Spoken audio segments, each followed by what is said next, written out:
नमस्ते दोस्तों।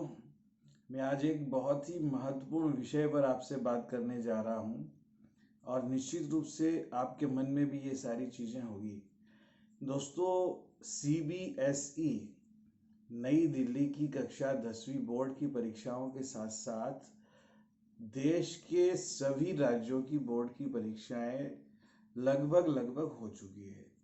12वीं के कुछ पेपर जरूर बचे हैं, लेकिन कक्षा 10वीं की परीक्षाएं सभी विषयों की हो चुकी है। रिजल्ट आना शेष है।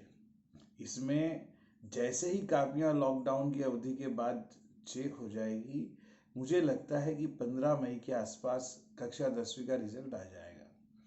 जैसे ही कक्षा 10वीं का रिजल्ट आ जाता है तो हर माता पिता, हर पेरेंट्स के मन में एक बड़ी उत्सुकता होती है कि कितने प्रतिशत मार्क्स बच्चे को आएंगे, क्लास 10 के बाद वह कौन सा विषय लेगा, साइंस लेगा, कॉमर्स लेगा, आर्ट्स लेगा या अन्य कोई फैकल्टी वो ज्वाइन करेगा या अन्य किसी प्रकार के कोर्स में उसे ज्वाइन करवाना है।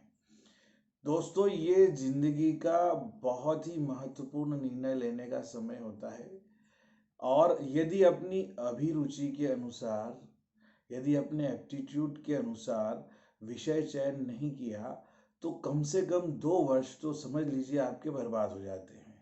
उसके बाद 12वीं के बाद आप या तो अपनी अभिरुचि का विषय चयन करते हैं कोई भी स्ट्रीम छोड़ करके, या फिर उसी में मजबूरी में आगे बढ़ते रहते हैं।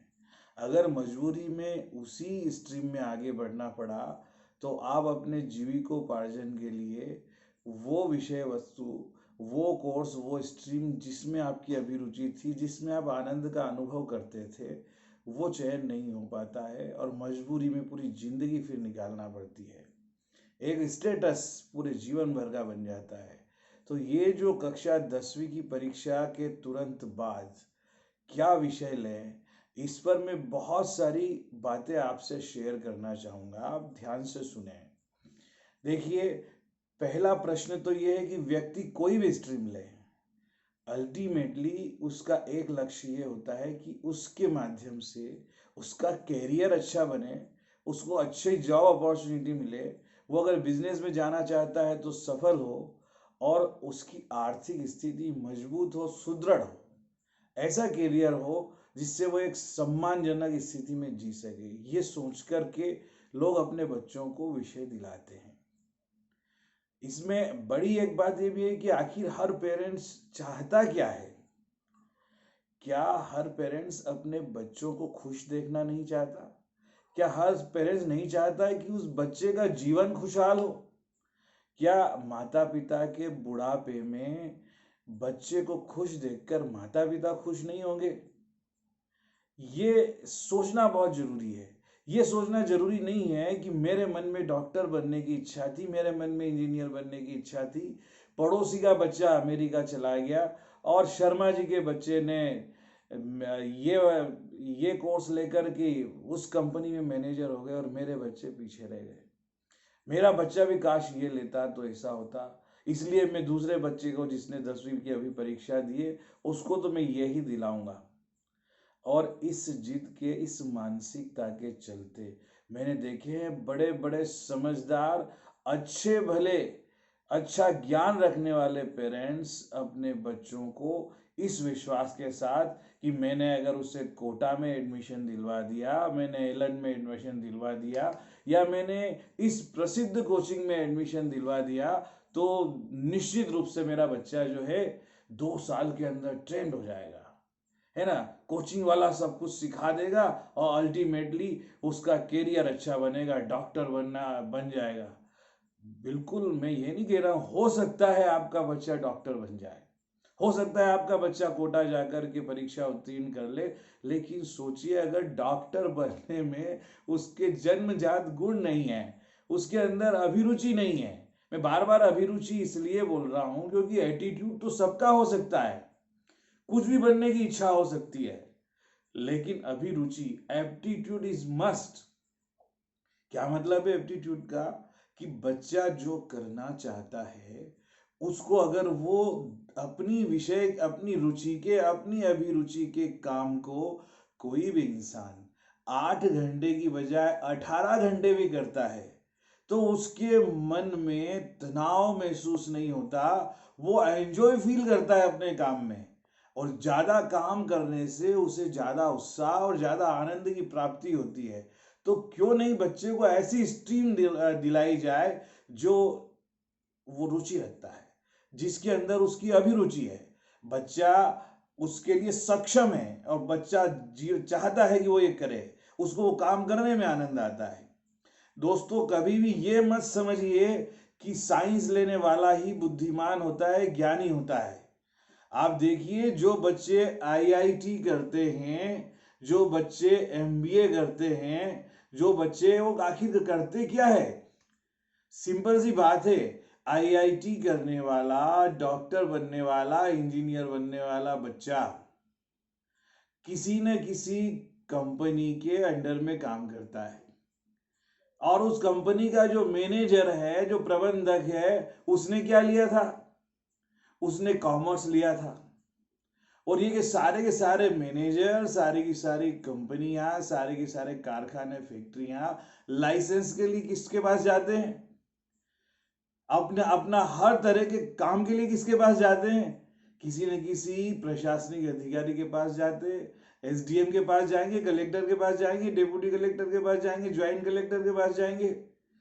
और उस कलेक्टर ने, ज्वाइंट कलेक्टर ने, डिप्टी कलेक्टर ने क्या किया था? पता चला आधे से ज्यादा ने आर्ट्स लिया था। और ये सब आर्ट्स लेने वाले लोग जो बड़े बड़े आईएएस, आईपीएस सेक्रेटरी है, 2 दिन के अंदर इनका ट्रांसफर कौन करवा देता है? वो व्यक्ति इनका ट्रांसफर करवा देता है जो राजनीति में, जिसने ना साइंस लिया, ना कॉमर्स लिया, ना आर्ट्स लिया। मैं ये कोई एंजॉय के लिए नहीं बोल रहा हूं, मजाक वाली बात नहीं कर रहा हूं। मेरा कहने का मतलब ये है कि बच्चे की अभिरुचि किस में है। अगर बच्चा चाहता है कि मैं आर्ट्स लूं तो उसे साइंस दिलाने की जरूरत नहीं है। बच्चे को चाहे क्लास 10th में 100% मार्क्स आए, लेकिन अगर उसकी रुचि आर्ट्स लेने में है, आईएएस पीएससी जाने में है, बोलने की उसके अंदर अच्छी कला है, लोगों को मैनेज करने का उसके अंदर अच्छा पावर है, वो आप बचपन से देखते आए, आप ज्यादा जानते हैं कि आपके बच्चे में कौन सी क्वालिटी है। तो उस बच्चे की अभिरुचि क्या है, उसको दिलाइए। वो क्या बनना चाहता है जिंदगी में, वो जो बनना चाहता है उसको उसी रुचि का विषय दिलाइए। चाहे 100% मार्क्स लाए, अगर आर्ट्स चाहिए तो आर्ट्स दिलाइए। अगर वो मैनेजर बनना चाहता है, बिजनेस करना चाहता है, अगर वो अकाउंटेंट बनना चाहता है तो आप कॉमर्स दिलाइए उसको। अगर वो वास्तव में बहुत ही अच्छी पेंटिंग करता है तो फाइन आर्ट्स में जाने दीजिए। अगर उसे गाने का शौक है, अगर उसे एक्टिंग का शौक है, तो जो ड्रामा से रिलेटेड इंस्टीट्यूट है वहां उसे जाने दीजिए, या उस तरह के कोर्स करवाइए। आफ्टर 10th 2 साल आपको क्या करना है बहुत अच्छे से सोचिए, और 12th के बाद फिर उसे उसी विषय में आगे बढ़ने दीजिए। क्योंकि ये 2 साल बड़े महत्वपूर्ण होते हैं। जो भी विषय का चयन बच्चा कक्षा 10वीं में करेगा, वो निश्चित रूप से 2 साल में उसकी नींव मजबूत करेगा अपने करियर के लिए। और आफ्टर 12th जब वो बीए में जाएगा तो निश्चित बीए, बीएससी, बीकॉम, ग्रेजुएशन जो भी करेगा, उसमें जाते तक उसकी नींव मजबूत हो चुकी होगी, बेस बन चुका होगा। और तब वो जब आगे बढ़ेगा तो वो शीघ्र ही अपने लक्ष्य को प्राप्त करना उसके लिए आसान हो जाएगा। तो मुझे लगता है कि बच्चे की जो अभिरुचि है उसके अनुसार बहुत सोच समझकर उसकी क्वालिटी को, उसकी रुचि को, जिसमें उसे आनंद आता है, जिसमें वो एंजॉय फील करता है, जिसमें वो अगर कैरियर बनाएगा तो 8 घंटे की जगह 16 घंटा भी काम करेगा तो तनाव महसूस नहीं होगा। और अगर आपने दोस्तों अपने बच्चे को अपने हिसाब से वो विषय दिलाया, वो स्ट्रीम दिलाई जो जिसमें वो आनंद का अभिनव अनुभव नहीं करता, जिसको उसकी अभिरुचि का विषय नहीं है, तो ध्यान रखिए एक न एक दिन वो आनंद का अनुभव अपनी जिंदगी में नहीं कर पाएगा। भले ही वो पैसा ज्यादा कमा ले, बिल्डिंग बना ले, करोड़पति हो जाए, लेकिन वो खुश नहीं रह पाएगा।